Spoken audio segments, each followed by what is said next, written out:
The late 1990s and early 2000s saw the FM dial fill up with a new breed of radio pirates. Long gone were the pioneering days of the 1960s.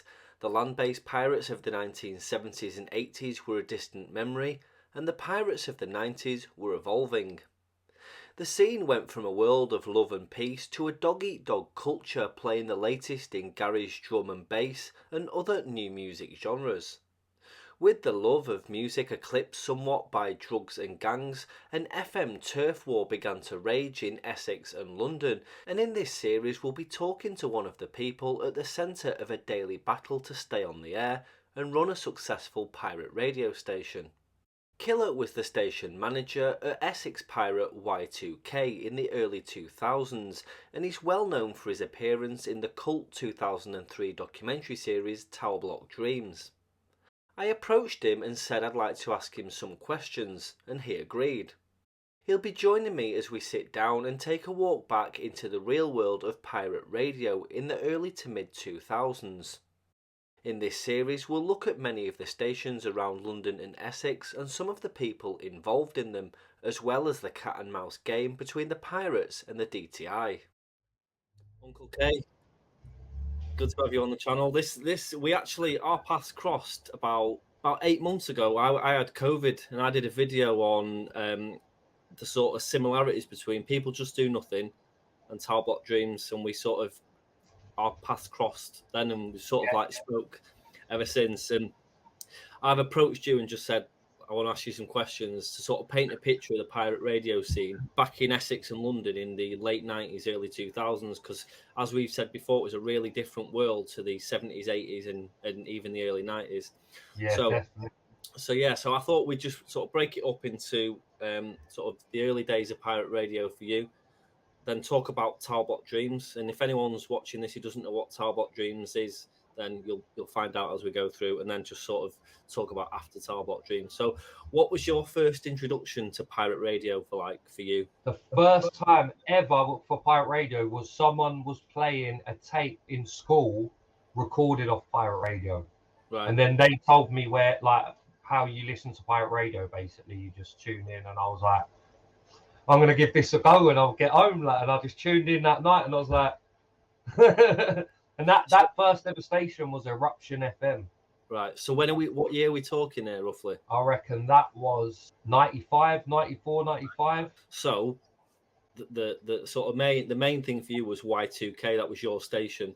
And Tower Block Dreams dropped you in it and got you in trouble for running that station. But when was Y2K born, and what sort of brought that about? Well, Y2K wasn't actually my station. There was a London Y2K. Right. And the guy who ran that Badger, he's the one who basically introduced me to actual pirate radio. Not just, before that, I'd MC'd on a couple of stations. Yeah. But then when I got involved MCing with a guy called DJ Decos from Boomscat, he brought me on to Y2K. It just turned from Mission to Y2K.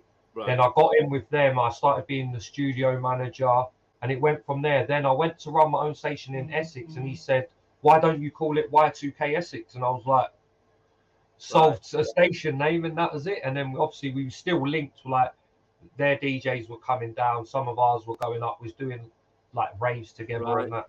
Oh, brilliant. But that's, yeah, Y2K actually came, it was called Y2K, it was called Yours to Keep. But before that, it was called Mission FM.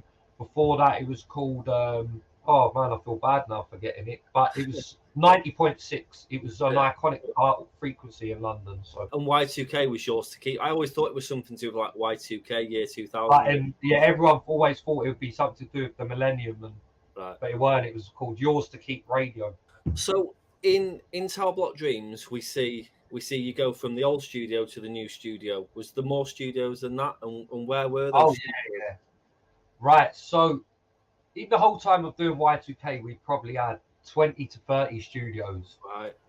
A lot of them was in them tower blocks, and the reason being is we knew so many people in them tower blocks, and so many people in them broke council estates are desperate for money, and you know the situation yourself. Although now I can look and say, yeah, it was a bit out of order. Back then, in the moment, you're not thinking of it like that. You're just thinking, where can I get my radio station on? Yeah. You weren't thinking I'm giving this poor 20 quid a week. Do you know what I mean? And it's like, Yeah. we'd end up wiring up their electric. It would just be mental. And then after a week or two, someone would be banging on the door, neighbour complaints. We'd move downstairs, upstairs. But then eventually we got a real good studio on an industrial estate in Southend. And that was the turning point to make it from a decent station to a massive station, because then we could have all the grime crews in. And that was when we first had Wiley, Dizzy Rascal, Pay As You Go, East Connection. And then eventually that got raided by Ofcom. But that was the best studio we had. And we had one on a farm as well, actually. Talbot Dream sort of, it gives the impression there's only a couple of studios, but yeah, I didn't realise there was that many. So that was filmed over a 1.5 year period, Talbot Dream. So it was quite a long period. And if you notice, like in bits of it, I've got big curly hair, and other bits in certain bits I look skinnier, certain bits I look fat. I think I was going in and out of jail, just doing stupid shit, really. But it took quite a long time to film. I think it was 16 months in total. Right. The next thing, sort of two-part question: were you ever raided by Ofcom with Y2K, and were you ever taken off the air by any other stations? With Ofcom, we was raided 2 big raids with Y2K, and another raid which was sort of weird because everyone sort of got out. Do you know what I mean? And there was nothing there when they came in. It was all gone. We got the link box, got the horn, so all that was there was decks and records and that. So they couldn't confiscate anything because there was nothing there to prove it. I'll tell the story. It's a bit controversial because obviously, right? So basically, there's a guy called Peter Goodin, and he was a very well-known DTI officer. Yeah. He had a bit of a vendetta against us because we was in his hometown, Southend. Right. Cut a long story short, they raided us, and our studio was in an industrial unit, and upstairs on top of the studio there was like just stairs, and it went up, and there was just like wood on the floor and loads of seats, but there was no railings, there was no securing, and it was like a 10-foot drop. Right. So obviously we're all up there when Ofcom have raided. They've run up. I'm with Badger from Y2K London, because at the time they raided, we was having a big meeting. There was like 20 people there. Right. So we was organising a joint raid, and bang, they've come in. And obviously Peter Goodin's come running up the stairs, and Badger's gone to run and go past him and pushed him. And obviously he would have dropped off and died, but someone's grabbed him. Another one of our DJs have grabbed him. And Badger got arrested. A few other people got arrested. They tried to charge Badger with like some ludicrous stuff, like attempted to kill him and shit. It was just, it all got dropped in the end. But yeah, that was quite another one. And another raid that I forgot about was, we done a rave, in Southend, and it got cancelled on the day of the rave because so many people turned up. It was a garage, One Nation, and we booked it for a place in Southend that had like a 1,200 capacity, and there was like 4,000 or 5,000 people already on the way. So it got cut off. It got put on Essex FM, and then they come and raided our studio that night. Right. We had minimal stuff in there again. So Peter Goodin actually is a name I know. I did a video on some of the old GPO guys. He had a really long career with the GPO. And I had some battles with Goodin. Me and him had some battles. He took 5 transmitters off me in one day before. Really? Over Christmas, I was doing another station on 920 back then, and this is how much of a hero to the DTI this guy was. There was a foot of snow on the roof in Southend, and this guy was taking my rig on Christmas Eve at 9 p.m. on his own, off duty. The DTI took Syndicate FM to court for assault because they grabbed the transmitter out of his hands and cut his hands, and he had him done for assault. So that's well, he had me done several times. He had me put in jail twice for pirate radio, and one other time. The reason the vendetta started with me and Peter Goodin is that exact same scenario that you just said I done. So I waited out. He turned us off. I was in the block opposite. I looked, see they was up there. I looked down, I see there was no police. I went to the bottom of the tower block. As he opened the door, I was hiding behind the pillar. I run and grabbed the transmitter. Yeah. Right? Now, what I didn't know is they weren't with police, but they had a security guard. And he was just some big African guy. He grabbed me. what ended up happening is I got the transmitter to a guy who was on Tower Block Dreams, and he's run off with it. Long story short, they grabbed me, they handcuffed me to the railings and called police. The Right. police didn't turn up for an hour and a half, and obviously I called loads of people, so they've turned up.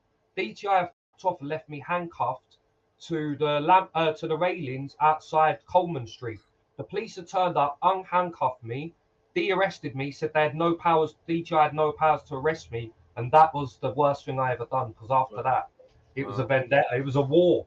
I had to stay on air. I had to put my rig in someone's flat down a ship pipe, the wire down a ship pipe, and into their flat, because anything else they was taking it. Were you ever took off by any other pirate stations? Right. So, funny enough, this is the funniest story actually, because when we started Y2K, we went to a rig builder called Keith. We went and bought 2 rigs, and we was like wet behind the ears. We was DJs and MCs. We started the station out of pure passion for the music, right?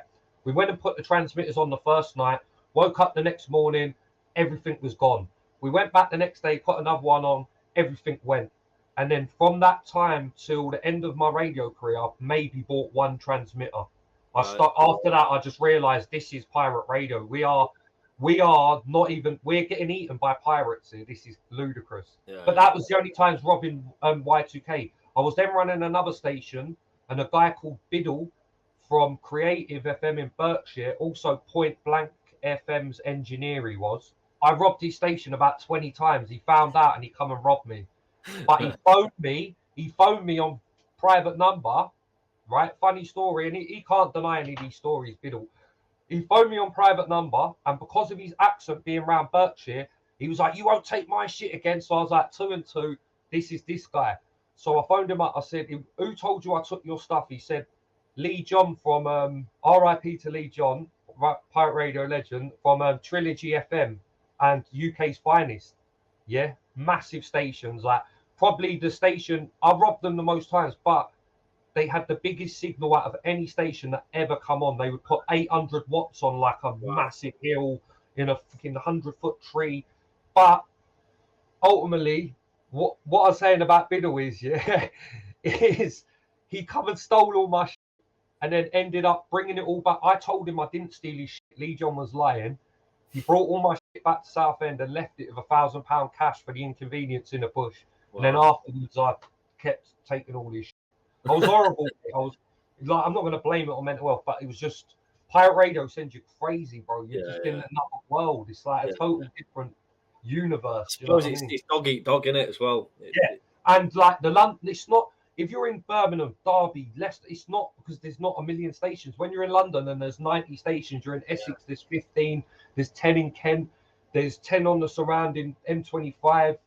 It was just crazy, bro. But they was the only times I ever got robbed in pirate radio was by them people there. And one of them was Mark, the one who robbed me at the start. If anyone's interested, that was a guy called Martin Kelly, aka Tech One, from Premier 88.6. They also used to run the first ever pirate forum, which was funny enough called Y2K. All right. Y2K forum. Dropping a lot of names and stations there, so hopefully a lot of people will remember them and come. Yeah, Premier FM was like, before I came to Essex, that was the only station. Yeah. So an interesting look at the world of pirate radio in London and Essex 2 decades ago. Join me in the next instalment as we look deeper into the scene and the famous documentary series Tower Block Dreams.